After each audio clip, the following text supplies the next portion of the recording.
এই রমজান মাসের কিছু ফজিলত রয়েছে, গুরুত্বপূর্ণ রয়েছে।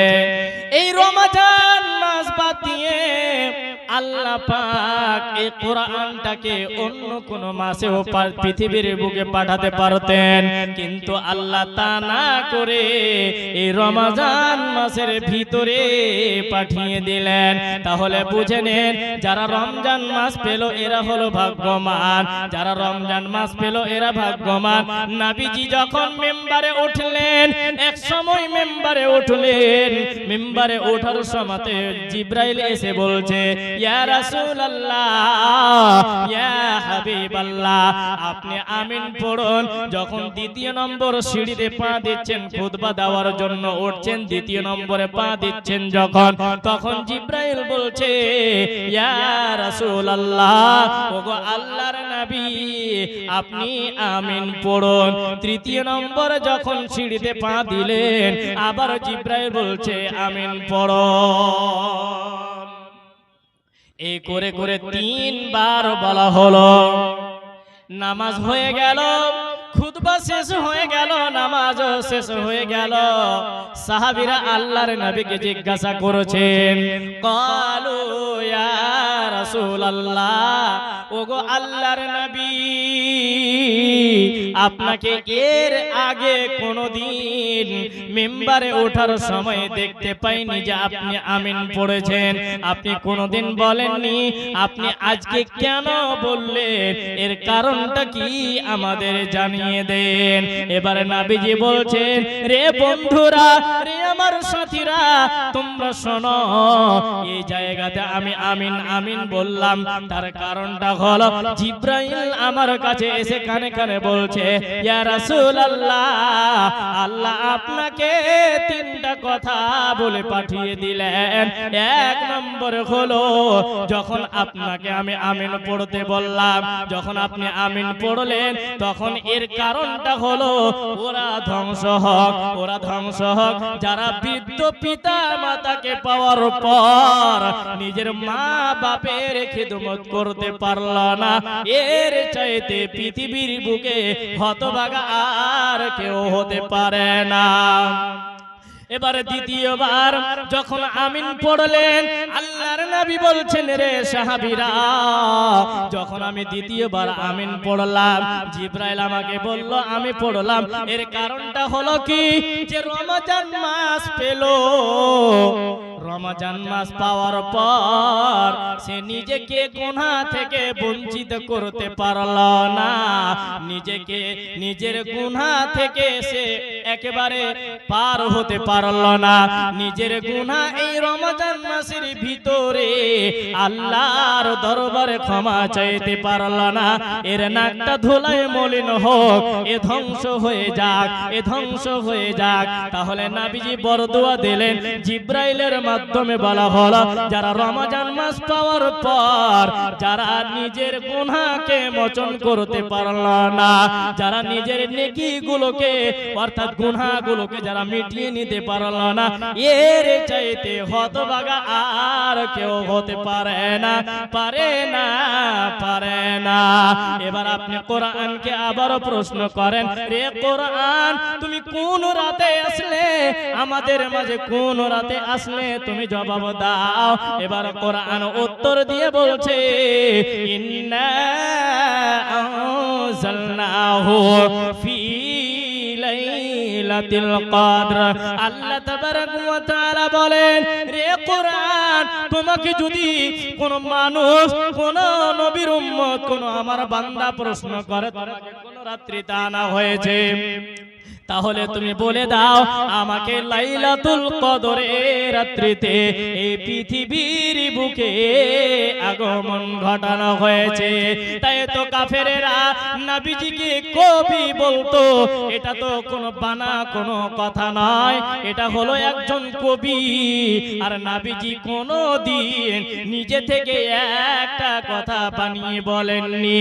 যখন কোরআনগুলো শুনতেন, মুশরিকেরা শুনতেন, কাফেররা শুনতেন, তখন এই নবীজিকে বলতেন, এটা হলো একটা কবি।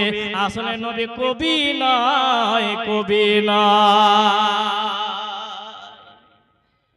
আচ্ছা আপনাদেরকে বলি, কবি কেন বলতেন নবীকে?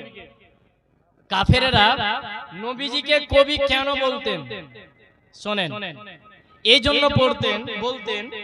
আপনাদেরকে একটা এই সূরা শোনায়, তাহলে আপনারা নিজে বুঝতে পারবেন যে আসলেই তারা কবি কেন বলতো। সূরা কাউসার সবার মুখস্থ আছে না? হয়তো এখানে 100 জন যদি থাকে, তার ভিতরে 50 জনেরই সূরা কাউসারটা কিন্তু মুখস্থ আছে। তো আপনারা কিন্তু বলবেন যে লাস্টের দিকে কি অক্ষর আছে। আমি পড়ছি, ইন্না আ'তাইনাকাল কাউসার। লাস্টে কি আছে বলুন তো? র নাই, র আছে। ফাসাল্লি লিরাব্বিকা ওয়ানহার, এখানে কি আছে? র আছে।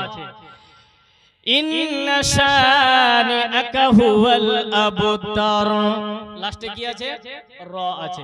দেখেন তিনটা আয়াত রয়েছে, তিনটা আয়াতে লাস্টে র রয়েছে। এই দেখে নবীজিকে মুশরিকেরা কবি বলতো। আরেকটা চলে যান সূরা শামস, ওয়াশ-শামসি ওয়া দুহাহা, লাস্টের দিকে ছোট হা, ওয়াল কমারি ইযা তালাহা, ওয়ান নাহারি ইযা জাল্লাহা, ওয়াল লাইলি ইযা ইয়াগশাহা, ওয়াস সামাই ওয়া মা বানাহা, ওয়াল আরদি ওয়া মা তাহাহা, ওয়া নাফসিন ওয়া মা সাওয়াহা, ফাআলহামাহা ফুজুরাহা ওয়া তাকওয়াহা। দেখেন প্রত্যেকটা আয়াতের ভিতরে আলিফ যুক্ত করে ছোট হাকে বলে দিয়েছেন। এই জন্য মুশরিকেরা নবীজিকে কবি বলে আখ্যা দিতেন। আসলে নবী কবি নয়, আসলে নবীজি নিজে থেকে কোনো কথা বানিয়ে বলেন না। যেটা ওহী নাজিল হয় সেটাই মানুষদেরকে প্রচার করে দেয়। নবী কোনদিন কবি নয়। তাহলে আমরা কোরআনকে যখন ৪র্থ নম্বর প্রশ্ন করলাম, কোরআন সঙ্গে সঙ্গে জবাব দিল কি বলুন তো? যে আমি কোন মাসে এসেছি? রমাদান মাসে। কোন রাত্রিতে? না তো লাইলাতুল কদরের রাত্রিতে।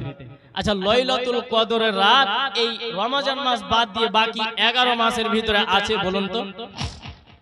বলুন আছে গো? আবার ওই জবাব আসছে না।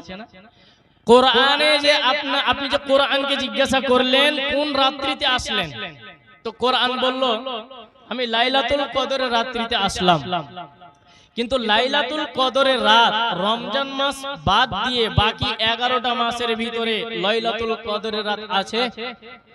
নেই। তাহলে কোরআন অবতীর্ণ হলো রমজান মাসে, আর যে রাত্রিতে আসলো ওটাও হলো রমজান মাসের ভিতরে। তাহলে রমজান মাসের ফজিলত আছে কি নাই বলুন তো? আছে। তাহলে এই মাসটা যারা পেল, পাওয়ার পরেও যারা আল্লাহর নৈকট্য লাভ করতে পারলো না, আল্লাহর কাছে নিজের গুনাহকে উপস্থাপন করে নিজের গুনাহকে মিটাতে পারলো না, নবীজি বলছেন সে ধ্বংস হোক, সে ধ্বংস হোক। তাহলে আপনি বলেন, আপনি আমি কালকে থেকে রমজান মাস পাবো যদি আল্লাহ তৌফিক দেন তবে। তো এবার আপনি বলেন রমজান মাস পেয়ে যদি সিয়াম না রাখেন, এর জবাব কে দেবে? মৌলভী সাইদুর রহমান। বলেন, মৌলভী সাইদুর রহমান দেবে না মাওলানা শাহজাহান আলী দেবে? বলেন কে দেবে? আপনাকেই দিতে হবে। অতএব যদি আপনি সুস্থ থাকেন তাহলে রমজান মাসের সিয়ামটাকে আপনি বাদ দেবেন না। একেবারে সুন্দরভাবে সেহারি খাবেন আর সুন্দরভাবে ইফতার করবেন, কোনোদিন আপনি অবহেলা করবেন না। দ্বিতীয় নম্বর, নবীজি বলছেন যখন রমজান মাস চলে আসে, ইদা জা রমাদানুন ফুতিহাত আবওয়াবুল জান্নাহ। নবীজি বলছেন উম্মত শুনে রেখো, যখন পৃথিবীর বুকে রমজান মাসটা চলে আসে তখন জান্নাতের 8খানা দরজাকে খুলে দেওয়া হয়। শুধু তাই নয়, আসমানের দরজাগুলোকে খুলে দেওয়া হয়। হয়। শুধু তাই নয়, বড় বড় শয়তানগুলোকে জিজির দিয়ে শিকল দিয়ে বেঁধে রাখা হয়, যাতে করে মানুষদেরকে তারা এদিক ওদিক বহকাতে না পারে। তাই আল্লাহর নবী বললেন, উম্মত উম্মতে শুনে নাও, যখন রমজান মাস চলে আসে আসমানের দরজাগুলোকে খুলে দেওয়া হয় এবং জান্নাতের দরজাগুলোকে খুলে দেওয়া হয়, আর জাহান্নামের দরজাগুলোকে বন্ধ করে দেওয়া হয়। তাহলে আমরা কালকে থেকে যদি আল্লাহ বাঁচিয়ে রাখে তাহলে আমরা রমজান মাস পাব। এই রমজান মাসের ভিতরে আমাদের সিয়াম পালন করা লাগবে। নবীজি বলেছেন, যেই মানুষ যেই উম্মত আল্লাহকে খুশি করার জন্য আল্লাহর রাস্তায় একখানা রোজা রাখবে, একটা রোজা যারা রাখবে আল্লাহকে খুশি করার জন্য 70 বছর রাস্তা যেতে যত দূর লাগবে, রাস্তা যেতে যেতে যেতে যত দূর আপনি পৌঁছাবেন, ওই জাহান্নামের আগুন থেকে আপনার মুখমণ্ডল দূরে থেকে যাবে। তার মানে মুখমণ্ডল থেকে গোটা বডিটাকে বোঝানো হয়েছে। নবীজি এমন এমন শব্দ ব্যবহার করেছেন যে একটা শব্দের বিনিময়ে অনেকগুলিকে বোঝানো হয়েছে। তাই নবীজি বললেন, ফি সাবিলিল্লাহ, যারা আল্লাহর রাস্তায় একখানা রোজা রাখবে রে, তারা জাহান্নামের আগুন থেকে 70 বছরের পথ দূরে সরে যাবে। একটা রোজা শুধু, আর এটা হচ্ছে 30 খানা রোজা। তাহলে এবার আপনি বলেন যে 30 খানা রোজা পালন করে 30 খানা রোজা পালন করে আপনি কেন দূরে থাকবেন না? অবশ্যই থাকবেন, তবে আশা রাখতে হবে, নিয়ত রাখতে হবে নেকির আশায়। যে তো কত 1000 দিচ্ছেন, আর কিছু পারা যাবে? ব্যবসা তো খুব করছেন দেখতে পাচ্ছি, মাশাআল্লাহ, আলহামদুলিল্লাহ। আল্লাহ আপনার ব্যবসাকে কবুল করুক। তো আপনি আর 3000 টাকা দিয়ে 4000 টাকা দেন, হ্যাঁ পারবেন না? আপনারা কেউ উঠে যাবেন না, আসলেন মধ্যখানে তাই নিয়ে নিচ্ছি, আবার ওয়াজ চলবে। 1500, আচ্ছা আর 500 টাকা, আলহামদুলিল্লাহ। জড়ি নাকি? জড়ি করে দেন, আপনার 500 টাকা দেন, রেখেছি জায়গা আর 500 টাকা দেন। আল্লাহ দেখ আপনাকে কবুল করুক। দেওয়া যাবে না? মাশাআল্লাহ, আলহামদুলিল্লাহ, আল্লাহুম্মা সাল্লি আলাইহি, আল্লাহুম্মা বারিক আলাইহি। তাহাবুল হক আল্লাহর একজন বান্দা 1500 টাকা দান করেছেন। আল্লাহ এই দানকে তুমি সদর গ্রহণ করে নাও। আল্লাহ এই দানের বিনিময়ে তুমি তার ব্যবসা বাণিজ্যকে আল্লাহ তুমি আরো বাড়িয়ে দাও। তুমি ওই ব্যবসা বাণিজ্যতে তুমি তার লাভের পরিমাণটা বেশি করো। আমিন সুম্মা আমিন। তো বলছিলাম, কোরআনকে আমরা এক এক করে প্রশ্ন করলাম, কোরআন জবাব দিল। তো কোরআন যদি বলে আমাকে তেলাওয়াত করেনি, আমাকে তেলাওয়াত করেনি। প্রত্যেকটা মানুষের বাড়িতে একটা করে কোরআন আছে, আছে না? সুন্দর করে কাপড় দিয়ে মুড়ে টাকে রেখে দিয়েছেন। টাকে রাখার জন্য কোরআন, কোরআন টাকে রাখার জন্য নয়। কোরআন হচ্ছে তেলাওয়াত করবে, মানুষ তেলাওয়াত করবে, আর এই কোরআনের উপর দিয়ে বাকি জীবনটাকে কাটাবে। এই জন্য ও কোরআন এসেছে। কোরআন এজন্য আসেনি যে এমনিতে আপনি ফেলে রাখবেন। পৃথিবীর মুখে আপনি যদি 2টা কাজ করে যান, অন্য এক হাদিসে 3 খানা, তো আজকে আমি 2টা বলছি, ওই হাদিসটা আজকে বলবো না। তো বলছি 2টা জিনিস আল্লাহর দরবারে সুপারিশ করবে, তার নাম 1 নম্বর হচ্ছে কি? কোরআন। 2 নম্বর এই সিয়াম। নবীজি বলছেন, উম্মত কিয়ামতের দিন সকল মানুষ হা হতাশ করবে, এক জাররা সম পরিমাণ নেকির জন্য এদিক ওদিক ছুটাছুটি করবে। কিন্তু কেউ কারো পক্ষ থেকে সুপারিশ করবে না। কিন্তু কোরআন, এই কোরআন খানাকে যদি কোনো বান্দা তেলাওয়াত করে, এই কোরআন খানা যদি কেউ কোনো মানুষ তেলাওয়াত করে, এই কোরআন আল্লাহর দরবারে বলবে রব্বুল আলামিন ওই বান্দাটা তোমার, ওই বান্দাটা তোমার এই কিতাবখানা অর্থাৎ আমাকে তেলাওয়াত করেছে তোমার ভয়ের কারণে, তোমার ওই কিয়ামতের দিনটা খুব কঠিন হবে বলে এই কোরআন খানা তেলাওয়াত করেছে, এই কোরআন সুপারিশ করবে বলে পৃথিবীর বুকে কোরআন খানা তেলাওয়াত করেছে। আজকে এই কঠিন দিনে আজকে এই তোমার বান্দাকে নাজাত দাও। কোরআন আপনার পক্ষ থেকে সুপারিশ করবে।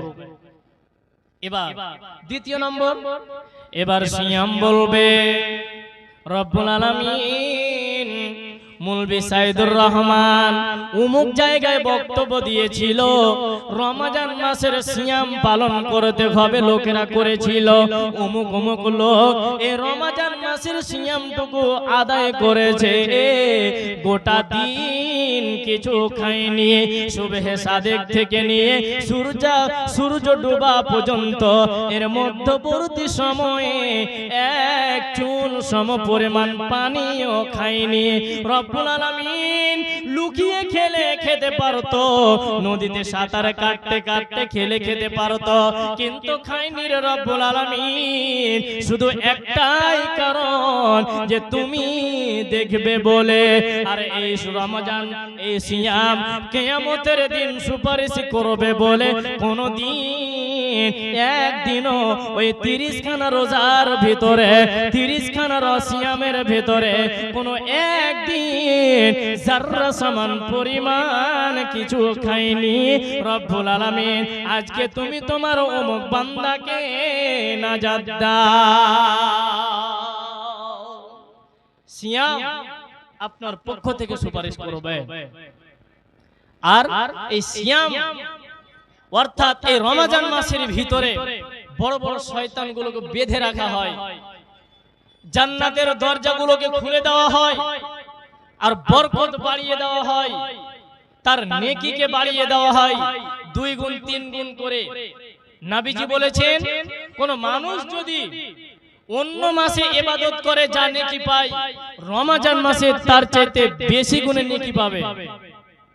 শুধু তাই নয়, নবীজি বলছেন যদি কোনো উম্মত লিল্লাহিয়াত অর্থাৎ আল্লাহর জন্য খালেস অন্তরে থেকে যদি ঈমানের আশায়, নেকির আশায়, চিন্তা চেতনা নিয়ে যে হ্যাঁ আমি সিয়ামটা পালন করব তো নেকি পাবো, তো নবীজি বলছেন মা তাকদ্দামা মিন যামবিহি, নবীজি বলছেন কোন মানুষ যদি রমজান মাসের সিয়াম পালন করে ঈমান নিয়ে নেকির আশায়, তাহলে নবীজি বলছেন তার পিছনের যতগুলো গুনাহ রয়েছে, যতগুলো গুনাহ রয়েছে এই গুনাহগুলো মোচন করে দেওয়া হবে। যতগুলো সাগীরা গুনাহ রয়েছে সব কিছু আপনার ক্ষমা হয়ে যাবে। আর যেগুলো কাবিরা গুনাহ রয়েছে এই কাবিরা গুনার জন্য আপনাকে তওবা করা লাগবে, নচেত এই গুনাহ মাফ হবে না। তাই তো একজন কবি বলছেন রে বান্দারা, রে পৃথিবীর মানুষেরা তোমরা শোনো, কবরে যাওয়ার আগে আগে তোমরা মরণ হওয়ার আগে আগে, মৃত্যু আসার আগে আগে তোমরা ইসলামের ভিতরে পরিপূর্ণ ঢুকে যাও, ইসলামের ভিতরে তোমরা পূর্ণ রূপে প্রবেশ করে নাও। তাহলে কি হবে রে বান্দা, ওই কিয়ামতের দিন তুমি ঠাঁই পাবে।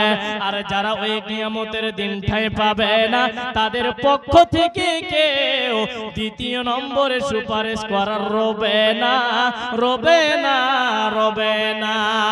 তাই তো একজন কবি বলছেন মাহে রমজান এলো বছর ঘুরে, মুমিন মুমিন মুসলমানের দারে দারে মাহে রমজান এলো বছর ঘুরে মুমিন মুসলমানের দারে দারে রহমতেরি বাণী নিয়ে মাগফিরাতের পয়গাম নিয়ে এলো সবার মাঝে আবার ফিরে এলো সবার মাঝে আবার ফিরে মাহে রমজান এলো বছর ঘুরে মুমিন মুসলমানের দারে দারে পাপি তাপি আইরে তোরা পাপি তাপি আইরে ছুটে আল্লাহর রহম তোরা নেরে লুটে পাহাড় সমান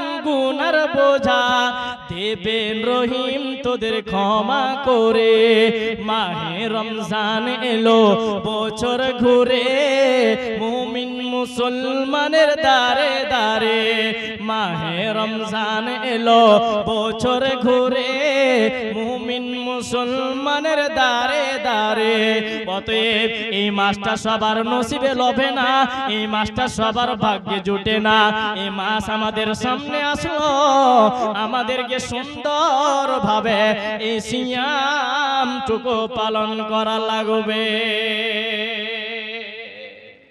এই সিয়ামটুকু আমাদেরকে পালন করা লাগবে তাই বলছি যে মৃত্যু আসার আগে আগে আমাদেরকে নেকির বোঝা বানিয়ে নিতে হবে এই রমজান মাসের ভিতরে কিছুক্ষণ আগে আপনাদেরকে বললাম যারা রমজান মাসের ভিতরে নিজের গুনাহকে মোচন করতে পারলো না তার চাইতে হতভাগা আর কেউ পৃথিবীতে হতে কি বলুন তো পৃথিবীতে হতে পারে না মামা 2000 আছে আর 1000 আবদার যাই হোক ভাগনা হয়ে আবদার করছি আপনারা হয়তো আমাকে সকলে চিনতে পারবেন যদি আজিজুল মফিজুল একরামুল বলে নাম বলি আনিকুল তাহলে আপনারা চিনতে পারবেন উনাদের আমি ভাগনা মাশাআল্লাহ আমার মামা উনি 3000 টাকা দান করেছেন মাশাআল্লাহ হায়াকাল্লাহ বারাকাল্লাহ আল্লাহুম্মা আনতাস সালাম ওয়া মিনকাস সালাম তাবারাকতা ইয়া জাল জালালি ওয়াল ইকরাম রব্বুল আলামিন আমার মামা জান তিনি 3000 টাকা দান করেছে আল্লাহ গো এই দানকে তুমি 3 কোটি বলে মঞ্জুর করে নাও আল্লাহ গো তার তুমি নিয়তকে পূরণ করে দাও আল্লাহ গো আমার নানা জান পৃথিবী থেকে চলে গেছে তুমি তাকে কবরে শাস্তি তার ক্ষমা করে দাও তুমি তার কবরে জান্নাতের বিছানা বিছিয়ে দাও তুমি কি তাকে জান্নাতুল ফিরদাউস তাকে দান করো আমিন আমিন আমিন তো বলছিলাম যে এই রমজান মাস পেয়ে যারা নিজেকে গুনাহ থেকে অর্থাৎ নিজের গুনাহকে মোচন করতে পারলো না তার চাইতে হতভাগা আর কেউ হতে পারে না এবার আমাদের কালকে থেকে রমজান মাস শুরু হয়ে যাবে ইনশাআল্লাহ তাহলে আমাদের উচিত হবে এই রমজান মাসের ভিতরে সিয়ামটুকু পালন করা নবীজি এমন কথাও বলেছেন বা আল্লাহ তাবারক ওয়া তাআলা এমন কথাও বলেছেন বান্দা যদি তোমার ক্ষমতা না থাকে যদি তোমার ক্ষমতা না থাকে